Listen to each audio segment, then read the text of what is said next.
রূপপুর বিদ্যুৎ কেন্দ্রের নির্মাণ ব্যয় ভারতের চেয়ে দ্বিগুণ। নেপথ্যে কি জানা গেল? অনেক অপেক্ষার পর কার্যক্রম শুরু হয়েছে দেশের সবচেয়ে বড় প্রকল্প রূপপুর পরমাণু বিদ্যুৎ কেন্দ্রের। প্রকল্পের কাজ শুরু হলেও চিন্তিত বিদ্যুৎ বিভাগ, কারণ প্রতিবেশী দেশ ভারতের চেয়ে এই প্রকল্পের ব্যয় দ্বিগুণ। এমনকি ইউরোপের অনেক দেশের তুলনায়ও রূপপুরের নির্মাণ ব্যয় অনেক বেশি। তাই এত ব্যয়বহুল প্রকল্প পুরো জাতির জন্য গলার কাটা হয়ে দাঁড়াতে পারে। সংশ্লিষ্টরা জানান, রূপপুর বিদ্যুৎ কেন্দ্র প্রকল্প আপাদমস্তক দুর্নীতিতে ডুবে আছে।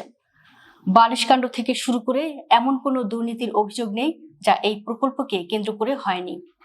সর্বশেষ অন্তর্বর্তী সরকার আমলে রূপপুর প্রকল্প থেকে পলাতক প্রধানমন্ত্রী শেখ হাসিনা এবং তার পরিবারের সদস্য যুক্তরাজ্যে বসবাসরত টিউলিপ সিদ্দিকীর বিরুদ্ধে 500 কোটি টাকা পাচারের অভিযোগও আনা হয়। সেই অভিযোগ এখন দুর্নীতি দমন কমিশন দুদক তদন্ত করছে। অভিযোগ আছে, রূপপুর কেন্দ্রের ঠিকাদার রোসাটম শেখ হাসিনা এবং তার পরিবারকে ওই টাকা দিয়ে এই প্রকল্পের ব্যয় $12 বিলিয়ন পর্যন্ত করেছে।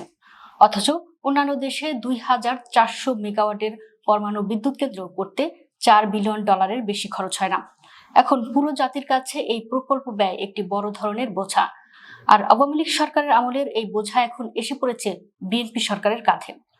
রূপপুর কেন্দ্রে উৎপাদিত বিদ্যুৎ কিনে বিতরণ করবে বিদ্যুৎ উন্নয়ন বোর্ড পিডিবি।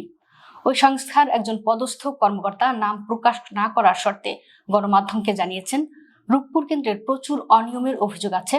প্রকল্প ব্যয় নির্মাণের কাগজপত্র সহজে রোসাটম দেখাচ্ছে না, যা বেশ সন্দেহজনক। পিডিবির চেয়ারম্যান মোহাম্মদ রেজাউল করিম বলেছেন, কত দামে রূপপুরের বিদ্যুৎ কেনা হবে তা এখনো নির্ধারণ করা হয়নি, এজন্য তাদের কাছে কাগজপত্র চাওয়া হয়েছে।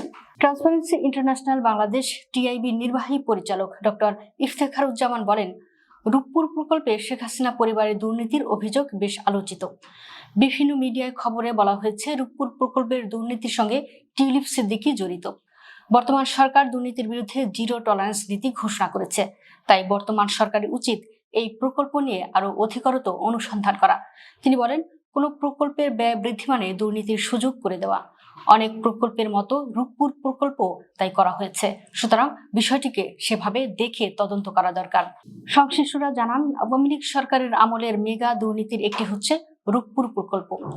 বিএনপি সরকার সেই দুর্নীতির দায় নিয়ে ঠিকমতো তদন্ত করলে কেঁচো খুঁড়তে সাপ বের হয়ে আসবে।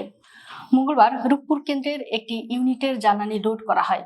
এর ফলে রূপপুর থেকে আগস্টে প্রাথমিকভাবে 300 মেগাওয়াট বিদ্যুৎ উৎপাদন শুরু হবে। ইউরোপের চেয়েও নির্মাণ ব্যয় বেশি।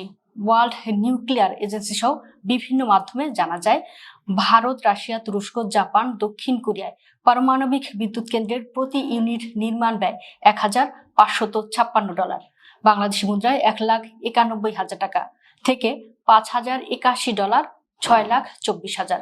কিন্তু রূপপুর পারমাণবিক বিদ্যুৎ কেন্দ্রের প্রতি ইউনিট নির্মাণ ব্যয় $5,890, $7,24,470 টাকা।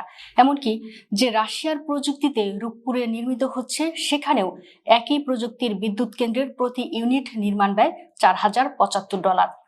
রাশিয়ার প্রযুক্তিতে তুলনামূলক কম টাকায় পারমাণবিক বিদ্যুৎ কেন্দ্র নির্মাণ হচ্ছে তুরস্কে।